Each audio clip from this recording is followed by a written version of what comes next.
Hello friends, my name is Preeti. Friends, आज हम discuss करेंगे मॉडर्न हिस्ट्री के पार्ट 3। इसके पहले हम लोगों ने यूरोपीय कंपनियों के आगमन के बारे में 2 वीडियो में डिस्कस कर चुके हैं। तो अगर आप लोगों ने उन दोनों वीडियो को नहीं देखा है तो प्लीज जाके उसे देख लें। आज हम बात करेंगे बंगाल के नवाब के बारे में, क्योंकि आज जो हमारा क्वेश्चन होगा वो इसी से रिलेटेड होगा। तो इससे जुड़े क्वेश्चन के बारे में जानने से पहले हम देख लेते हैं कि बंगाल के नवाब कौन कौन थे। तो हमारी शुरुआत होती है बंगाल के नवाब मुर्शीद कुली खां से। किससे होती है? मुर्शीद कुली खां से। इनका कार्यकाल था 1713 से 1727। अच्छा, इन्होंने काम क्या किया था? तो इन्होंने भू बंदोबस्त में इजारेदारी प्रथा का आरंभ किया था। इससे क्वेश्चन बनता है कि इजारेदारी प्रथा का शुरुआत किसने किया था? तो मुर्शीद कुली खां ने किया था। दूसरा इनका सबसे इंपॉर्टेंट काम था, इन्होंने बंगाल की राजधानी को ढाका से चेंज करके मुर्शिदाबाद कर दिया था। ठीक है। उसके बाद इनका दामाद शुजाउद्दीन, इनके दामाद का नाम था शुजाउद्दीन। उसके इनके बाद बंगाल का नवाब शुजाउद्दीन बनता है। ये 1727 से 1739 तक रहते हैं। इन्होंने कोई अच्छा काम तो नहीं किया था, बस इनका एक ही महत्वपूर्ण काम था कि इन्होंने अलीवर्दी खां को बिहार का नायब सूबेदार बनाया था। इन्होंने अलीवर्दी खां को बिहार का नायब सूबेदार बनाया था। फिर शुजाउद्दीन के पुत्र सरफराज खां, शुजाउद्दीन के पुत्र सरफराज खां, इनका कार्यकाल था 1739 से 40। 1 साल का ही कार्यकाल था। इसमें हुआ ये था, कार्यकाल 1 साल होने की वजह ये थी कि इनकी हत्या कर दी गई थी। गिरिया का युद्ध हुआ था अलीवर्दी खां और सरफराज खां के बीच में। इन अलीवर्दी खां ने इनकी हत्या कर दी थी, सरफराज खां की हत्या कर दिया था। और हत्या करके अलीवर्दी खां बंगाल का नवाब बन जाता है। इसके बाद अलीवर्दी खां का कार्यकाल काफी लंबा चलता है। ये 1740 से लेकर 1756 तक बंगाल का नवाब रहता है। इसका इसने एक कहावत कहा था, इसने यूरोपियों की तुलना मधुमक्खी के छत्ते से किया था। इसका मानना यह था कि अगर हम इसे नहीं छेड़ेंगे तो ये हमें शहद देंगे, लेकिन अगर इसे छेड़ेंगे तो इससे हमें नुकसान होगा। दोस्तों, अलीवर्दी खां की 3 पुत्रियां थी, जिसमें से सबसे छोटी पुत्री से जो पुत्र पैदा हुआ था, मतलब इनका नाती सिराजुद्दौला था। सबसे छोटी पुत्री का जो पुत्र था, इनका नाती सिराजुद्दौला। अलीवर्दी खां ने उसे अपना उत्तराधिकारी चुना। किसे? सिराजुद्दौला को। ऐसा माना जाता है कि अलीवर्दी खां के बाद सबसे योग्य शासक मीर कासिम था, सबसे योग्य नवाब मीर कासिम था। तो सिराजुद्दौला का कार्यकाल 1756 से 1757 तक चलता है। इसमें कुछ इंपॉर्टेंट घटनाएं हुई थी। ब्लैक होल घटना 20 जून 1756 को हुई थी। ये घटना बहुत ही इंपॉर्टेंट है। इसके बारे में हम नेक्स्ट वीडियो में, क्योंकि इसको बहुत ही ज्यादा डिटेल से पढ़ना पड़ेगा इसे समझने के लिए। तो और दूसरी घटना थी कि इन्हीं के समय में प्लासी का युद्ध हुआ था। क्या हुआ था? प्लासी का युद्ध।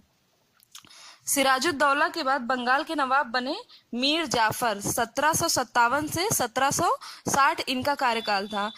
इनकी एक फेवरेट नीति थी, बांटो और राज्य करो। ये इतना इम्पोर्टेंट नहीं है, फिर भी जान लेते हैं, नीतियों के बारे में जानना चाहिए। उसके बाद मीर कासिम बंगाल के नवाब बनते हैं। कौन? मीर कासिम। मीर कासिम को ही अलीवर्दी खां के बाद सबसे योग्य उत्तराधिकारी माना जाता है बंगाल का, सबसे योग्य शासक। ये इनका कार्यकाल था 1760 से 1763। दोस्तों, अगर आपको याद हो तो पिछले वीडियो में हमने आपको बताया था कि 1760 में वांडीवास का युद्ध हुआ था अंग्रेजों और फ्रांसीसियों के बीच। अच्छा, इसका एक इम्पोर्टेंट काम यह था कि इसने जो राजधानी मुर्शिदाबाद किया था मुर्शीद कुली खां ने ढाका से, इसने फिर से मुर्शिदाबाद से राजधानी को मुंगेर कर दिया। क्या किया? मुंगेर। और राजधानी को ढाका से मुर्शिदाबाद किसने किया था? तो मुर्शीद कुली खां ने। और मीर कासिम ने मुर्शिदाबाद से मुंगेर कर दिया। उसके बाद मीर जाफर फिर से बंगाल का नवाब बनाया जाता है 1763 में, और ये 2 साल तक बंगाल का नवाब रहता है। इसके समय में बक्सर का युद्ध हुआ रहता है। दोस्तों, आपको पता है कि यहाँ पे मैं बस इम्पोर्टेंट पॉइंट्स को कवर करती हूँ। ये सारी चीजें डिटेल में आपको स्टडी 91 चैनल पे पढ़ाई जाएंगी। हम बस एग्जाम पॉइंट ऑफ व्यू से जो क्वेश्चन इंपॉर्टेंट है, जो एग्जाम में आ चुके हैं और जिनके आने की संभावना होती है, हम इस वीडियो में सिर्फ उसी को डिस्कस करेंगे, ज्यादा डिटेल में नहीं जाते हैं। अब बात करते हैं क्वेश्चन आंसर की। तो कौन सा युद्ध भारत में ब्रिटिश प्रभुत्व को संस्थापित करता है? कौन सा युद्ध भारत में ब्रिटिश प्रभुत्व को संस्थापित करता है?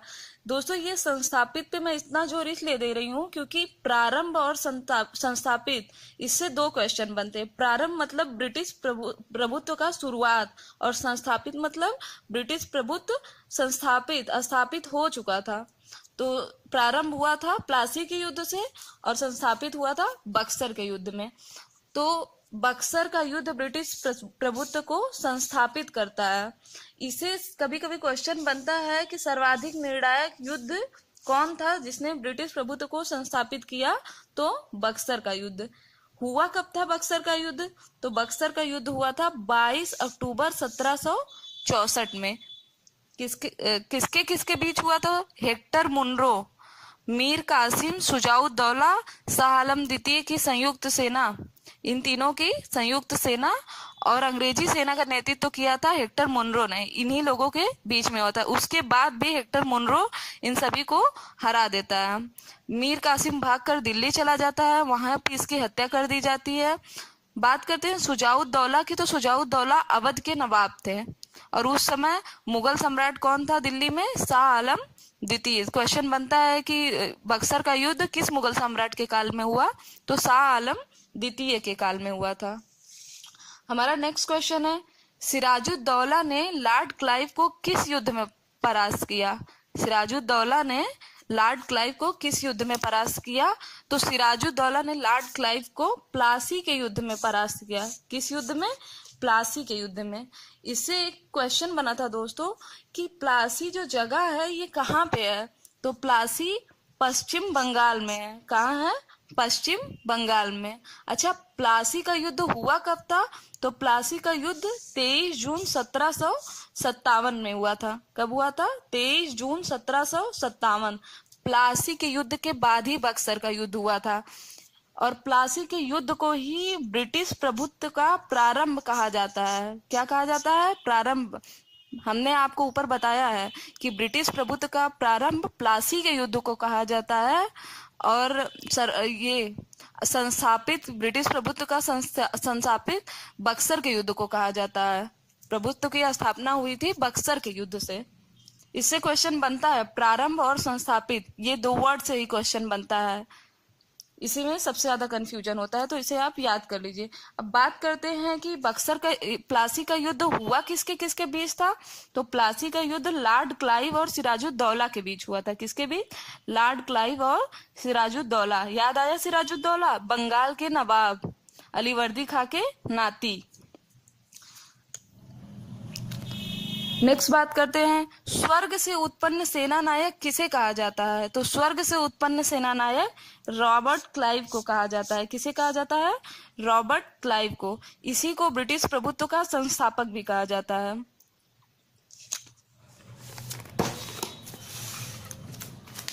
हमारा नेक्स्ट क्वेश्चन है, किस शासक ने ईस्ट इंडिया कंपनी को बंगाल की दीवानी प्रदान किया?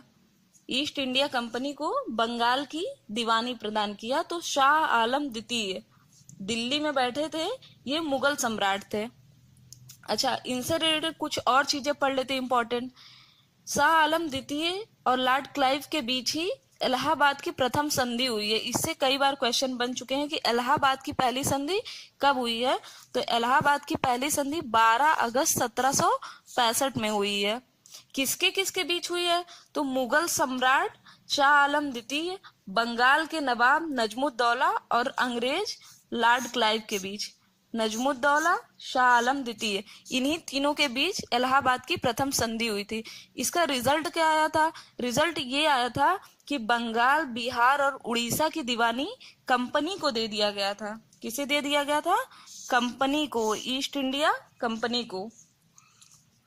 और इसके बदले में इन लोग को क्या मिला था? तो मुगल सम्राट शाह आलम द्वितीय को 26 लाख रुपए प्रतिवर्ष पेंशन मिलने की बात हुई थी इस संधि में। नेक्स्ट क्वेश्चन है, इलाहाबाद की द्वितीय संधि कब हुई थी? तो 4 दिन बाद 16 अगस्त 1765 में इसकी द्वितीय संधि हुई थी। यह संधि हुई थी शुजाउद्दौला और लॉर्ड क्लाइव के बीच। शुजाउद्दौला अवध के नवाब थे। इससे क्वेश्चन कभी कभी छोटे मोटे एग्जाम में पूछे जाते हैं कि शुजाउद्दौला कौन थे? तो शुजाउद्दौला अवध के नवाब थे। हमारा नेक्स्ट क्वेश्चन है, 1765 ईस्वी में दीवानी प्रदान किए जाने पर सबसे पहले किस पर्वतीय जाति के ब्रिटिश सबसे पहले किस पर्वतीय जाति के संपर्क में आए? ब्रिटिश सबसे पहले किस पर्वतीय जाति के संपर्क में आए? अब ब्रिटिश लोग तो पर्वतीय जाति वालों को डिनर पे तो बुलाएंगे नहीं कि आप आओ हमारे साथ डिनर करो, पार्टी करो। तो संपर्क में आने की ऑब्वियस सी बात है, कोई विद्रोह ही रहा होगा या कुछ इसी टाइप की वजह रही होगी, क्योंकि जनजातियों से तो उनका कुछ खास लेना देना हो नहीं सकता है। तो पहले हम इसका आंसर जान लेते हैं। इसका आंसर है खासी जनजाति के संपर्क में आए। किसके संपर्क में आए? खासी जनजाति के। हुआ ये था कि 1765 में जब अंग्रेजों को सिलहट की दीवानी मिल गई तो इन्होंने किया क्या कि सिलहट को जयंती और गारो पहाड़ी क्षेत्रों से जोड़ने के लिए सड़क का निर्माण शुरू कर दिया। सिलहट को जयंतियां और गारो पहाड़ी क्षेत्रों से जोड़ने के लिए सड़क का निर्माण शुरू कर दिया और इस बात का विद्रोह किया खासी जनजाति के लोगों ने। किस लोगों ने? खासी जनजाति। तो अब आपको समझ में आया कि क्यों संपर्क में आए? पार्टी करने के लिए नहीं संपर्क में आए थे। अच्छा, इस विद्रोह का नेतृत्व किसने किया था? तो खासी जनजाति के नेता तीरथ सिंह ने इसका नेतृत्व किया था। ये क्वेश्चन एक्सपेक्टेड है, बन सकता है, लेकिन ये आया हुआ क्वेश्चन है कि खासी किस पर्वतीय जनजाति के संपर्क में आया। हमारा लास्ट क्वेश्चन है दोस्तों कि अंग्रेजों का सबसे ज्यादा विरोध किसने किया था? तो सबसे ज्यादा विद्रोह मराठों ने किया था। किसने किया था? मराठों ने। दोस्तों, अगर आपको ये वीडियो पसंद आया है तो चैनल को सब्सक्राइब करें, शेयर करें और लाइक करना ना भूलें। इसके पार्ट 4 में, मॉडर्न हिस्ट्री के पार्ट 4 में हम बात करेंगे सिख धर्म के बारे में। किसके बारे में? सिख धर्म के बारे में। तब तक आप ये तीनों पार्ट कवर कर लीजिए। पार्ट 1 यूरोपीय कंपनियों का आगमन, पार्ट 2 में भी, और तीसरे में है बंगाल का नवाब। दोस्तों, बिलीव मी कि इसमें से क्वेश्चन जरूर बनते हैं। मॉडर्न हिस्ट्री में अगर बंगाल के नवाब, तो इससे बाहर क्वेश्चन नहीं पूछे जाएंगे, सभी क्वेश्चन यहीं से बनेंगे। तो थैंक यू दोस्तों। एक बार मैं फिर से कहना चाहूंगी कि एग्जाम ट्रेंड चैनल और स्टडी 91, एग्जाम ट्रेंड पर ऑब्जेक्टिव चीजें पढ़ाई जाती हैं और स्टडी 91 पर सब्जेक्टिव मैटर पढ़ाया जाता है। तो अगर आपको किसी भी चीज की डीप नॉलेज चाहिए तो स्टडी 91 चैनल को फॉलो करें। Thank you.